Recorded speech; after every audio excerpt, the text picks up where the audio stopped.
하나님 아버지, 우리는 주 앞에 간구했습니다. 우리는 주 앞에 찬양을 했습니다. 아버지, 이제 우리는 주의 말씀을 기다립니다. 응급 환자를 맞이하는 의사처럼, 화재를 진압하는 소방관처럼 아버지 하나님께서 성령 하나님과 함께 팽팽한 긴장감 속에서 우리를 대하시며 우리의 삶을 만지시는 하나님, 우리의 삶 가운데 말씀하시는 하나님을 볼 수 있도록 영안을 열어 주시옵시고, 우리의 지각을 열으시며 우리의 모든 감각을 모두 다 깨우셔서 아버지 하나님의 그 긴장감에 맞게 우리도 우리의 삶을 주 앞에 온전히 의탁할 수 있는 귀한 시간 되게 해 주옵소서. 예수님의 이름으로 기도드려 싸움나이다. 아멘. 우리는 지금 사역에 관한 말씀을 함께 나누고 있습니다. 우리의 부름받음에 대한 정체성, 그리고 그 부름받은 자의 사명과 우리의 한계를 우리는 알아야 한다는 것에 대해서 함께 나누고 있습니다. 그리고 우리는 배워야 하고 훈련을 받아야만 올바른 섬김이 가능하고, 올바른 섬김이 가능할 때 올바른 교회가 세워지는 것이죠. 우리는 함께 나누었습니다. 우리가 사명자로 그리고 헌신할 때 우리는 우리가 가지고 있는 능력, 우리가 가지고 있는 그 어떤 것으로 하나님 나라를 확장하거나 하나님의 사람을 세우는 것이 아니다. 우리는 무한한 하나님의 그 자원이 흘러가도록 그 자원을 공급하는 일에 헌신하는 것이라는 걸 나누었습니다. 그리고 그 자원을 우리가 나눌 때 우리에게 필요한 것은 나의 필요가 아니라 우리는 타인에 대한 진정한 필요에 관심을 가져야 하고, 우리는 그 진정한 필요를 알아야 한다 하는 것을 지난주까지 나누었습니다.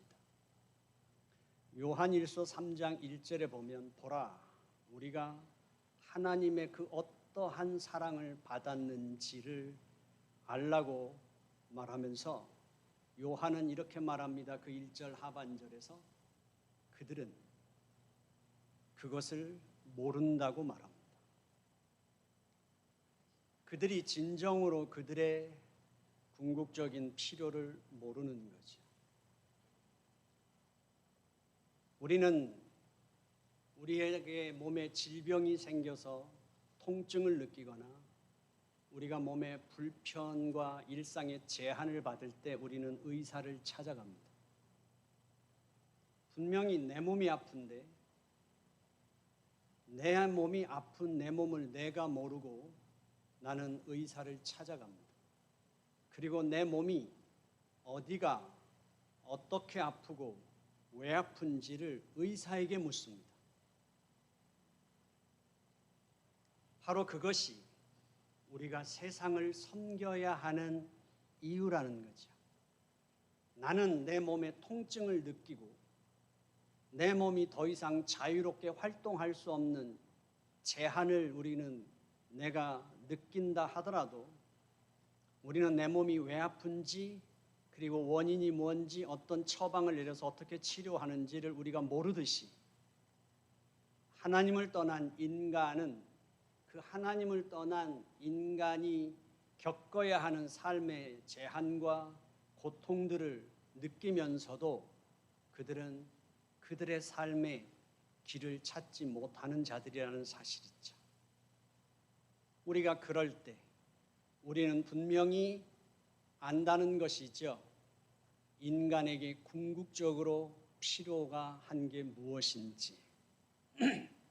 그것은 조건 없는 사랑이죠. 인간이 갈망하고 인간에게 진정으로 필요한 것은 조건 없는 사랑.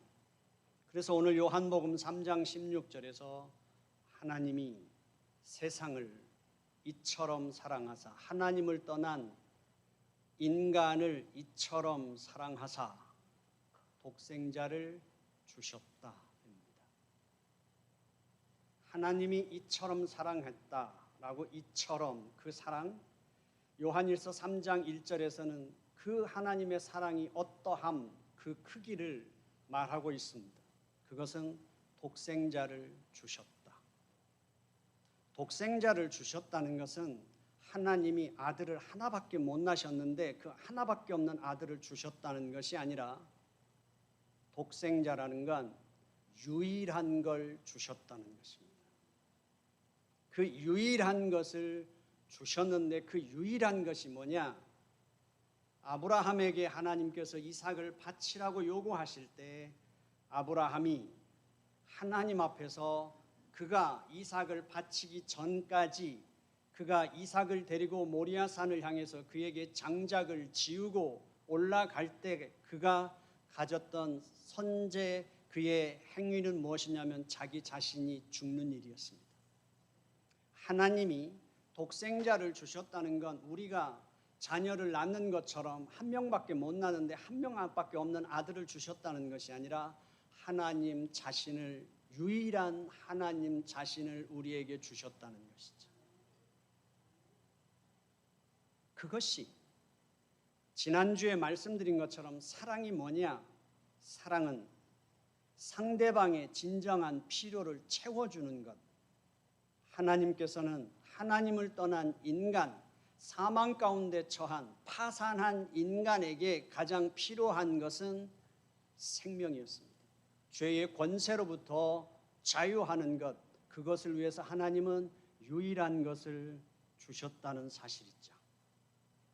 우리는 전도를 하든 선교를 하든 교회에서 어떤 사역을 하든 봉사를 하든 우리의 목적은 하나입니다.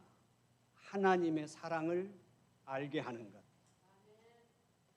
그 사람 속에 하나님의 사랑을 심는 것, 그것이 목적입니다. 그것을 행하는 데 있어서 우리에게 필요한 것은 조건 없는 사랑, 그것이 무엇인지를 드러내는 것이죠. 고린도후서 5장에 보면 사도 바울이 13절에서 이렇게 말합니다. 우리가 만일 미쳤어도 하나님을 위한 것이요 만일 정신이 온전하여도 너희를 위한 것이다. 사도 바울이 고린도 교회를 자신이 세웠음에도 불구하고 훗날 바울에게 들렸던 소리는 그 고린도 교회의 많은 문제들과 그 공동체 속에 사도 바울이 그들을 진심으로 권면하고 그들을 진리 가운데로 인도하려고 할 때 고린도 교인들의 마음속에는 이런 마음이 있었던 것 같습니다. 네가 뭔데? 사람들에게 갈등이 극한으로 치달을 때 누군가가 옳은 소리를 할 때도 마찬가지겠죠. 당신이 뭔데? 우리를 이래라 저래라 하며 우리를 가르치려 듭니다. 그때 사도 바울이 13절에서 이렇게 말합니다. 내가 인간적으로도 너희들에게 할 말이 많지만 그러지 않겠다. 그러면서 13절에서 내가 미쳤어도 너희를 위한 것이었고 내가 맨정신이었어도 너희를 위한 거다. 이 말을 우리말로 바꾼다면 이것입니다. 하나님의 그 사랑, 내가 미쳐서 너희를 사랑했어도 아니 내가 맨정신으로 너희를 사랑하고 너희에게 복음을 전하고 그 복음을 전하는 과정 속에 너희에게 받았던 여러 가지 부정적인 것, 핍박, 원망, 공격 그 모든 것들이 있었다 하더라도 나는 그것을 맨정신으로 다 받았다.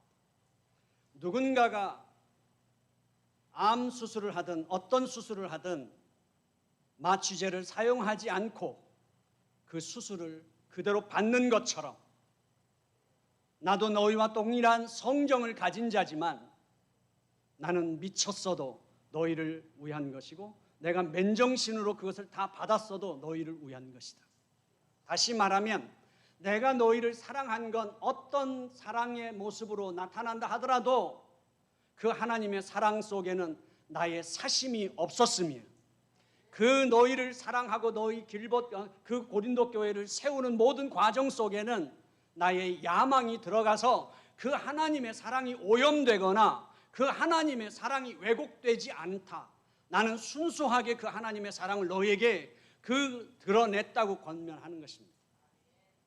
14절 말씀에서 이렇게 말하죠. 그리스도의 사랑이 우리를 강권하신다.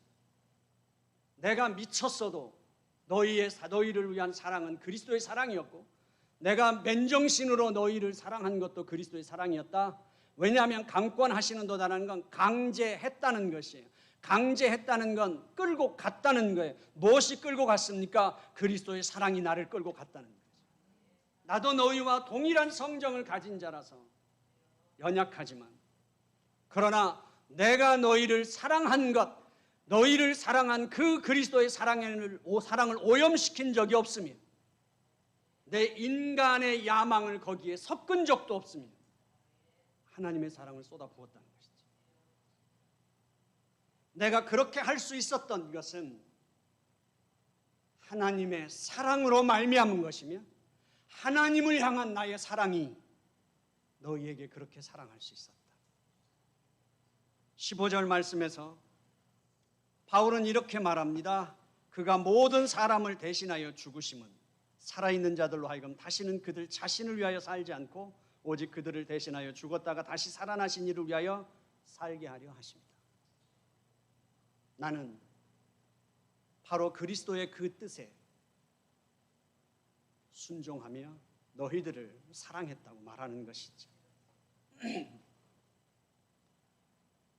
우리가 교회 안에서든 교회 바깥에서든 선교를 통해서든 전도를 통해서든 아니면 직분을 감당하는 모든 사역 속에서든 우리의 모든 헌신의 동기는 바로 이 무조건적인 하나님의 사랑이어야 한다는 사실이죠.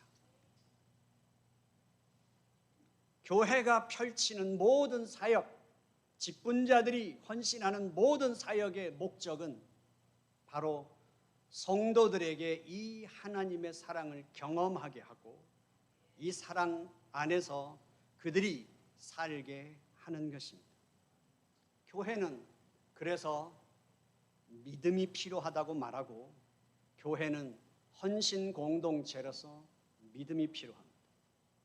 우리가 청소를 하든 신교를 하든 뭔가가 효율적으로 교회가 너무 어떤 특정한 사람들에게 과중한 그 업무가 주어지지 않도록 하기 위해서 사역팀도 나누고 다양하게 하지만 교회 안에서 우리가 항상 경계하고 깨어 있어야 하는 건 무엇인가 하면 교회의 이 존재 목적과 본질적인 사역이 침해당하거나 오염받지 않도록 하는 것입니다. 우리 개인 인간의 그 정욕으로 인하여 그리고 세상의 것이 그것을 오염시키지 못하도록 교회의 사역은 효율성이 목적이 아닙니다. 교회의 사역은 효율적으로 하기 위해서 뭔가를 할 때 우리 10불씩 걷어서 하자. 우리 몇 사람씩 나눠서 하자가 아니라 교회에는 반드시 그 하나님에 대한 사랑과 그 복음을 깨우치는 것이 목적이기 때문에 무엇을 하든지 우리는 그것을 가르치고 본을 보이는 과정이 반드시 필요하며 그것을 기다리는 데까지 그 하나님의 시간이 열릴 때까지 그 짐을 지는 것이 교회 안에서의 믿음이며 헌신인 것입니다.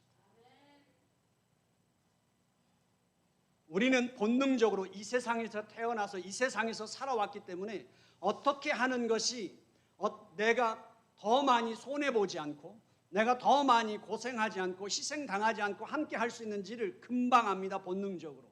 그래서 그 방법을 찾아내는데 우리는 익숙하고 그 방법에 우리는 다 동의할 수 있습니다. 왜냐하면 우리는 함께 그렇게 사는 사람들이기 때문이죠. 하지만 우리는 세상을 거꾸로 사는 사람들이라면 우리는 그 믿음을 따라가야 하는 것입니다. 그리고 하나님의 사람들, 아니 하나님을 모르는 사람들에게도 그 하나님의 사랑을 드러내야 하는 것이죠. 목회가 힘든 것은 무엇일까요? 사역이 힘든 것은 무엇일까요? 목사가 땀을 흘리면 교인들은 미안해합니다. 목사가 고생하면 교인들은 미안해합니다. 목사가 눈물을 흘리면 교인들은 안타까워합니다.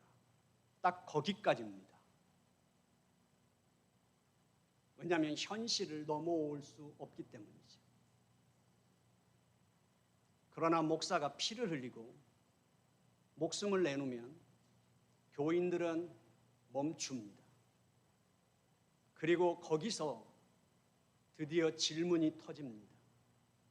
왜 그렇게까지 합니까? 왜 그렇게까지 나를 사랑합니까? 이 질문이 터지는 지점까지 우리는 안 갑니다.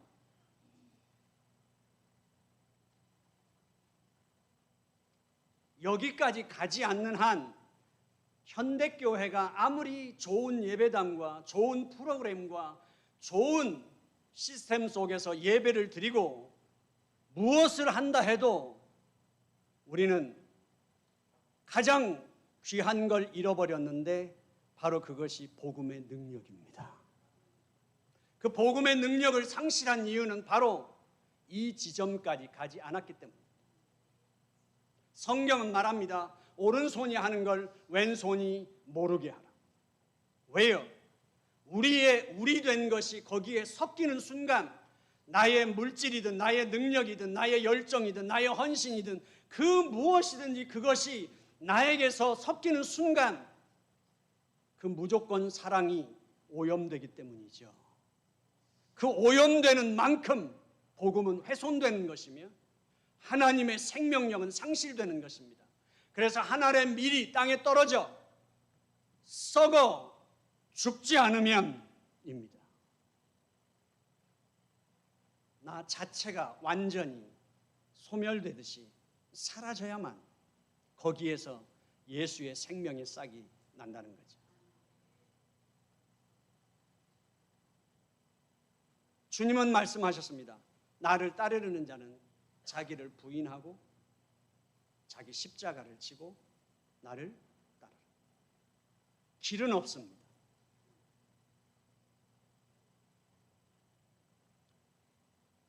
왜 그렇게까지 합니까라는 그 질문이 터질 때 우리는 이 한마디를 하는 겁니다. 사도 바울이 말한 것처럼 우리 주 예수 그리스도의 사랑이 나를 강권하십니다. 내가 이 사랑을 그분에게 받았습니다. 그분이 당신을 사랑하십니다. 우리는 이 말 한마디를 뱉어내기 위해서 우리는 섬기는 것입니다. 주님께서는 그렇기 때문에 우리가 이 사랑의 통로, 우리의 사역의 목표는 딱 두 가지입니다.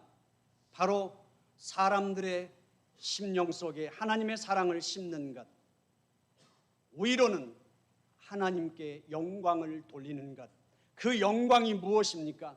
그 사람이 입에서 아버지, 나는 아버지의 그 사랑 앞에 항복하는 것, 하나님이 권력으로 그분의 능력으로 인간을 짓누르는 것이 아니라 압박하는 것이 아니라 협박하는 것이 아니라 그 하나님의 사랑 앞에 내 스스로가 항복하는 것, 그리고 그가 하나님을 예배하는 것, 그가 하나님의 자녀라는 그 영광을 취하는 것, 우리의 사역의 목표입니다. 하나님은 우리와 상관없이 우리를 그저 도구로만 쓰시지 않습니다. 우리 집에까지 수돗물이 들어올 때 단단한 변질되지 않고 쉽게 깨지지 않는 수도관이 연결되어 있듯이 그대로 고정되어 있는 그저 수도관처럼 우리는 하나님 앞에 있는 자들이 아닙니다. 하나님은 우리와 함께 일하시는 분이십니다. 우리 안에서 우리와 함께 일하십니다.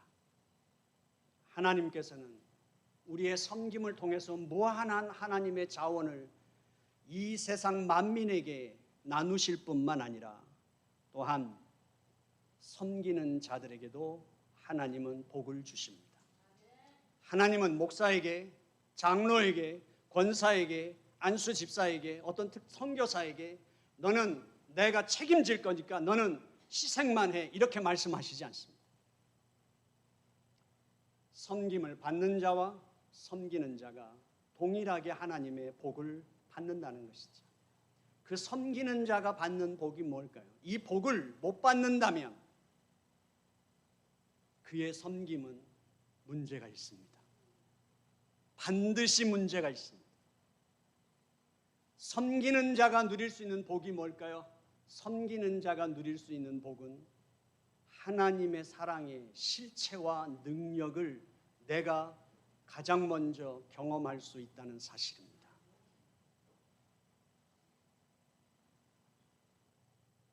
그리고 그 하나님의 사랑의 실체를 경험하는 자는 이 세상의 어떤 삶의 환경과 조건을 뛰어넘는 기쁨을 누리며 살 수 있게 되고, 제한되지 않는 그 기쁨, 제한받지 않는 부요함 속에서 살아갈 수 있다는 사실이죠. 다윗은 고백합니다. 그가 고통스러운 삶의 나날을 살았던 적도 있으며, 그가 아들의 반란 속에서 눈물을 흘리며 부하에게 자식의 목숨을 구걸할 때도 있었습니다. 그가 사울 왕을 피해서 도난할 때는 그가 이렇게 기가 막힌 고백을 합니다. 나의 발자국 한 발자국 사이에 사망과 생명이 있습니다. 그 정도로 그는 그의 삶을 살았습니다. 그런데 그가 동굴 속에 숨었을 때도, 바위 속에 숨었을 때도, 사망과 생명의 그 한 발짝의 운명을 걸고 살 때도, 부하에게 자식을 생명을 구걸할 때도, 그가 미친 척을 할 때도, 그럼에도 불구하고 그는 그의 전 생애를 노래했다는 것입니다. 그는 전 생애의 모든 순간마다 노래를 부를 수 있었던 것, 내가 사망의 음침한 골짜기를 다닐지라도, 내가 바위 속에 숨어들었어도 반석이신 하나님의, 그 바위의 반석이신 하나님을 노래할 수 있었던 것은 삶의 환경에 갇히지 않는 바로 하나님의 생명의 부요함, 하나님의 자녀의 제한받지 않는 그 기쁨을 그가 누렸다는 것이죠. 이것이 섬기는 자가 경험할 수 있는 하나님의 축복입니다. 오늘 우리에게 있어서 하나님의 사람들이 이 섬김의 사역을 두려워하지 않고 기꺼이 헌신할 수 있기를 바랍니다. 우리가 이 섬김을 할 때 반드시 우리에게 필요한 건 배움과 훈련입니다.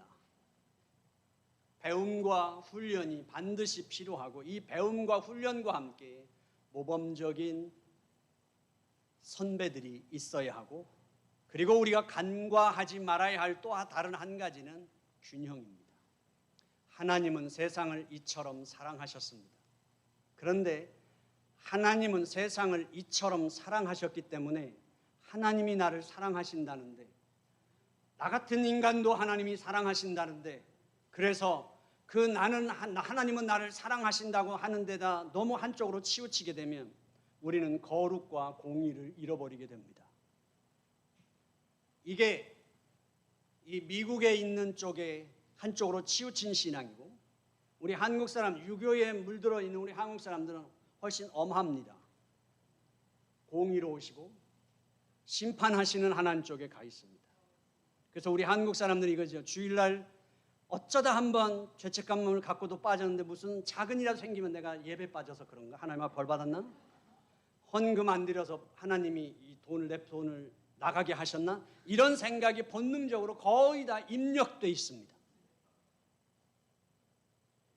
균형을 이루어야 됩니다. 하나님은 우리를 사랑하십니다. 그러나 그 사랑은 하나님이 전능하신 분이라서, 하나님은 창조주기 때문에 하나님 마음대로 사랑하시는 것이 아니라, 하나님께서는 우리를 사랑하시기 위해서 하나님께서는 반드시 그 값을 지불하신 사랑이라는 사실을 잊어버리면 안 되는 것입니다. 하나님의 사랑은 값을 지불하신 사랑입니다. 하나님의 사랑은 그 값을 지불하시는 사랑이지 한쪽으로 치우친 사랑이 아니라는 것이죠. 우리에게 겁을 주셔서 우리에게 현실에서 무언가를 자꾸 잃어버리게 함으로 하나님 쪽으로 가는 것이 더 우리한테 유익하다는 것으로 우리를 부르시는 분도 아니십니다. 하나님은 우리를 방자하게 만들 만큼 우리를 무조건 사랑하시는 하나님도 아니라는 사실이죠. 우리가 교회 안에서 섬길 때 경계해야 되는 것입니다. 경계해야 되는 건 이것입니다. 우리는 한 생명도 놓칠 수 없습니다. 만민에게 복음을 전해야 합니다. 그러나 진리의 기준을 낮출 수는 없습니다. 하나님의 말씀의 기준을 낮추면서까지 우리는 그것을 사랑이라고 할 수 없다는 사실이죠. 하나님 안에서 우리 길벗교회가 이 기준을 지킬 수 있는 교회가 되기를 원합니다.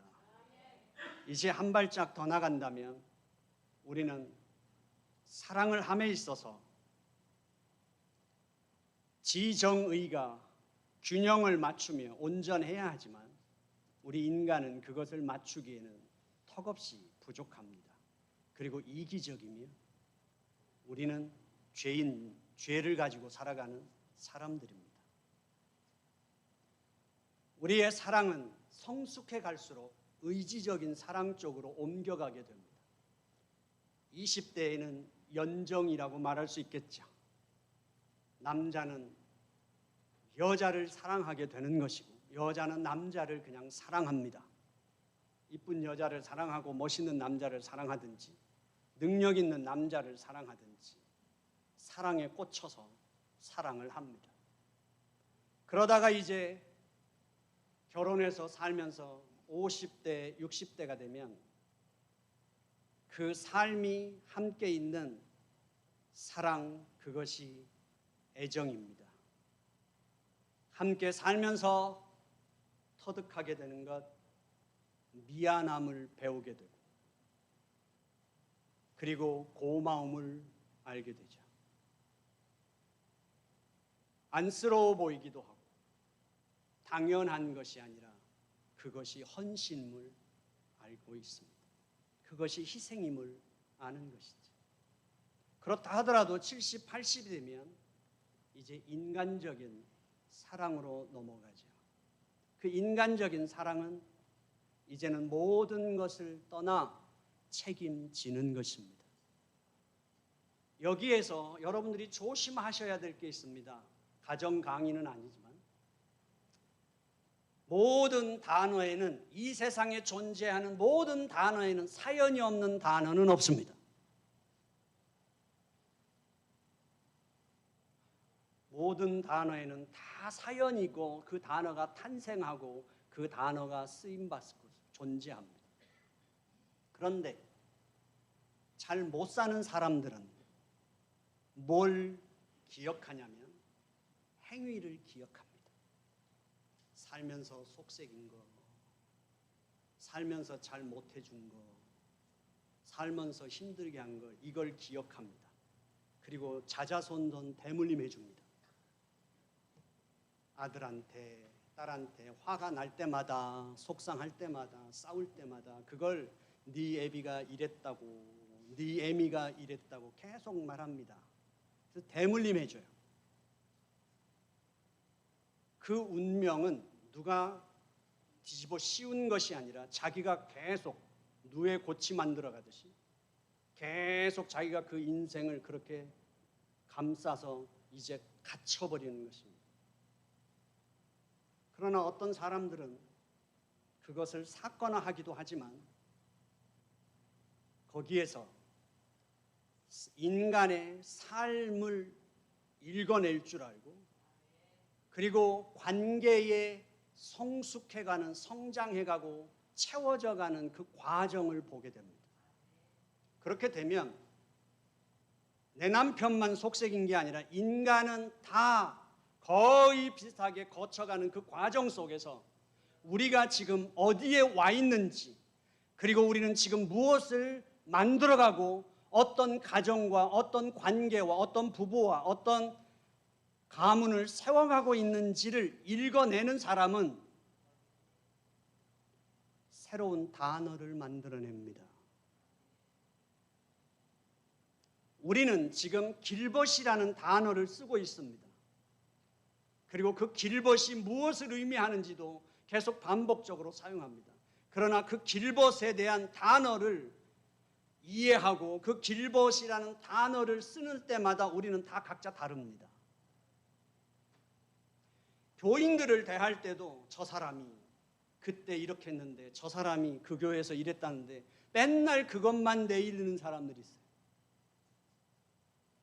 그것이 아니라 하나님이 한 생명을 부르시고 한 생명을 다루시며 그 생명을 이끌어가는 과정 속에 그 모든 것들을 합력하여 선을 이루시며 한 인생을 빚어가시고 한 인생을 빚으실 뿐만 아니라 한 교회를 세워가시는, 하나님 나라를 세워가시는 그 안목에서 우리는 볼 때 우리는 우리의 새로운 영적인 단어를 만들어낼 수 있는 데까지 가게 될 줄로 믿습니다. 성경은 말합니다. 사도 바울은 고린도전서 13장 4절부터 7절까지 해서 이렇게 말하죠. 사랑은 오래 참습니다. 사랑은 온유합니다. 사랑은 시기하지 않습니다. 사랑은 자랑하지 않습니다. 사랑은 교만하지 않습니다. 사랑은 무례히 행하지 않습니다. 자기의 유익을 구하지 않습니다. 성내지 않습니다. 악한 것을 생각하지 않습니다. 불의를 기뻐하지 않습니다.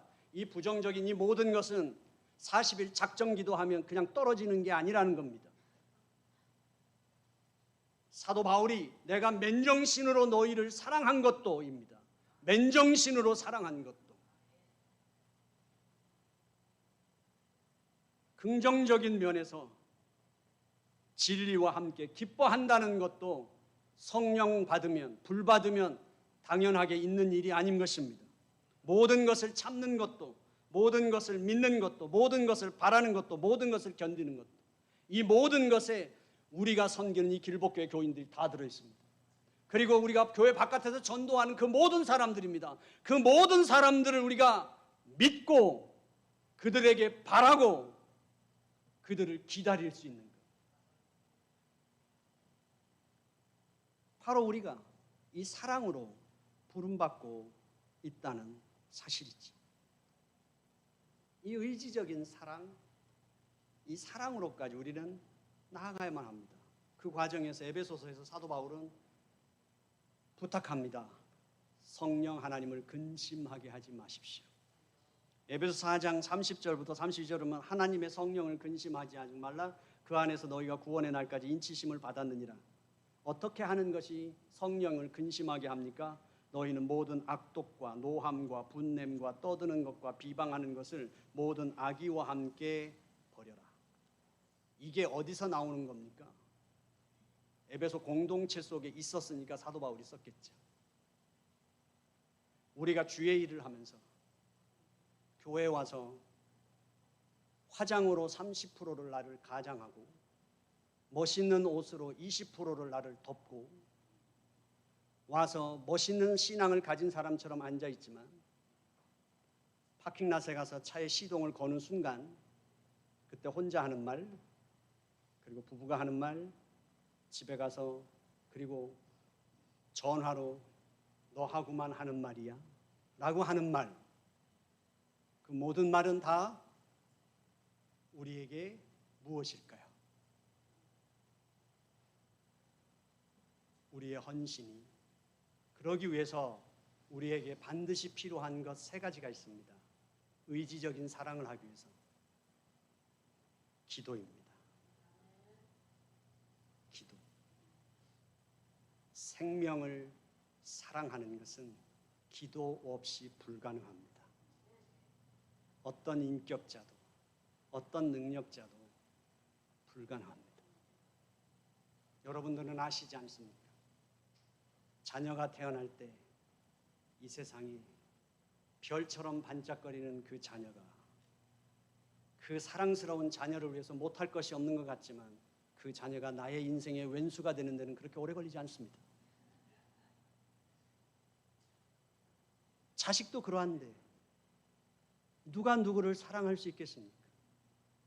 기도 외에 이런 유가 나갈 수 없습니다.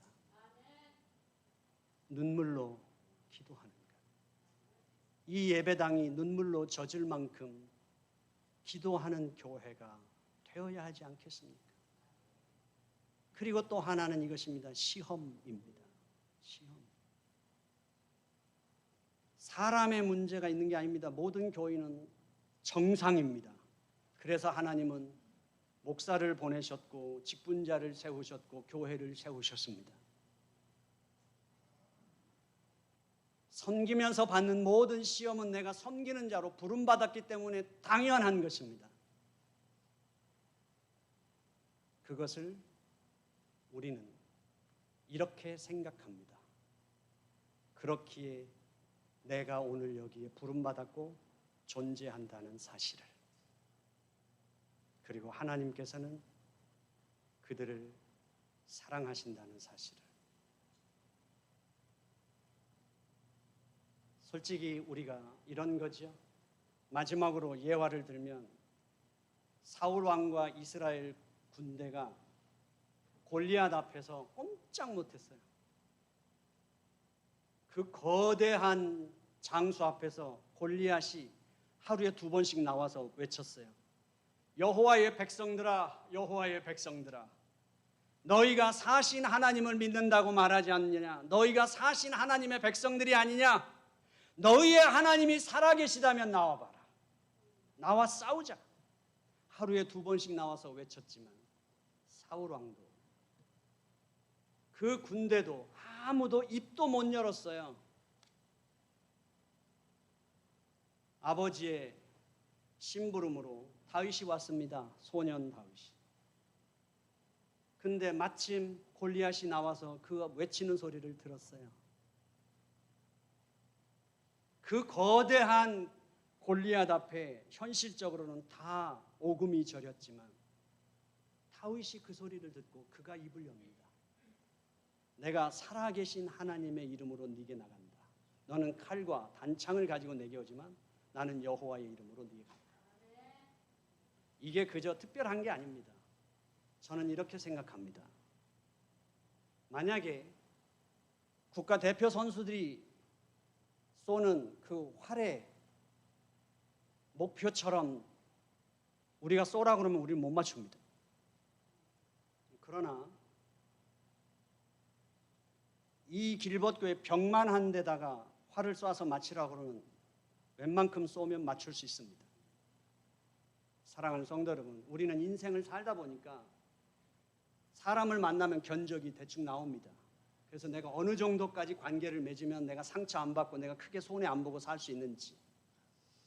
하지만 그래서 불편하고 내가 감당 못할 사람은 피합니다. 그런데 거꾸로 한번 생각해 보십시오. 다윗에게. 사울과 이스라엘 군대는 거대한 골리앗을 보고 군대를 봤을 때 오금이 저렸는데 다윗은 이렇게 생각한 것 같습니다. 내 양들을 잡아먹으려 오는 맹수들보다 골리앗이 훨씬 컸겠죠. 2m 80 정도 되는 그 거대한 거구가 서 있으니까. 그러면 다윗은 이렇게 생각하지 않았겠어요? 내가 웬만큼 던져도 골리앗을 맞출 수 있겠다.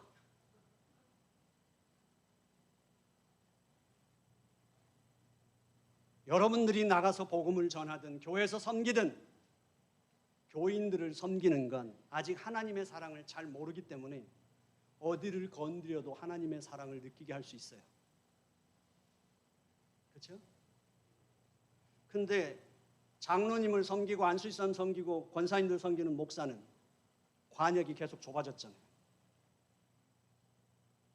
누가 쉽겠어요? 누가 어렵겠어요?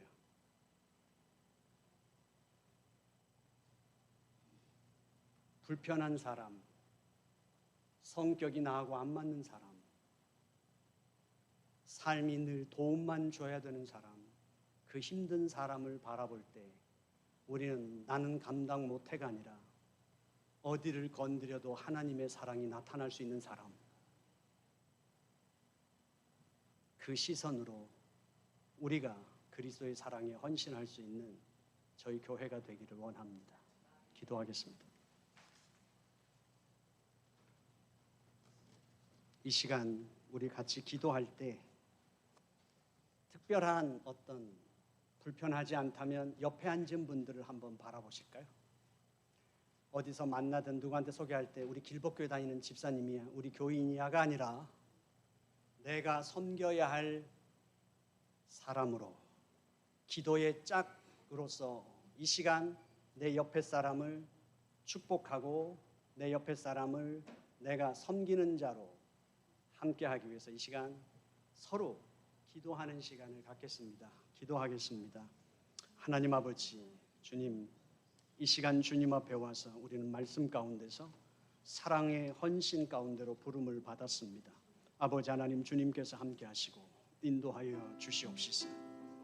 우리 길봇교회 성도들 한 사람 한 사람, 어떤 특정한 사람들이 섬기는 것이 아니라 어떤 특정인에게 그 섬김이 일방적으로 우임된 것이 아니라 우리가 모두가 다 섬김의 사람으로 부름받은 것을 알게 하여 주시옵시고, 우리가 사랑의 통로가 되는 일에 전심으로 참여할 수 있도록 아버지 하나님, 우리가 존재하고 활동하는 모든 일들 속에 그 열매가 나타날 수 있도록 하나님 아버지 함께하여 주시옵시기를 간절히 바라옵고 원하옵나이다. 이 시간 옆에 앉은 믿음의 가족들을 위하여 기도하며 옆에 앉은 아버지 하나님이여 가족들을 위해서도 기도합니다. 하나님 축복하시고 역사하여 주시옵소서. 은혜 베푸시고 함께해 주옵시기를 간절히 바라옵고 원하오며 예수님의 이름으로 기도드려 싸움나이다. 아멘. 하나님 아버지, 우리는 섬기고 싶어도 내 의도가 왜곡될 때도 많고 내 진심이 오해받을 때도 많아서 섬기려 하지만 번번이 내가 상처받을 때도 많습니다. 하나님 아버지, 우리에게 주의 은혜에 머무는 법을 배우게 하시고 아버지 하나님, 시험 가운데서도 우리가 감당할 수 있는 훈련을 받게 해 주시옵시며 하나님 안에서 주님 다시 오실 때까지 모든 사람들이 하나님의 그 사랑을 알게 하는 일에 헌신하는 저희들이 될 뿐만 아니라 길봇교회가 되도록 역사하여 주옵소서. 예수님의 이름으로 기도드려 싸움나이다. 아멘.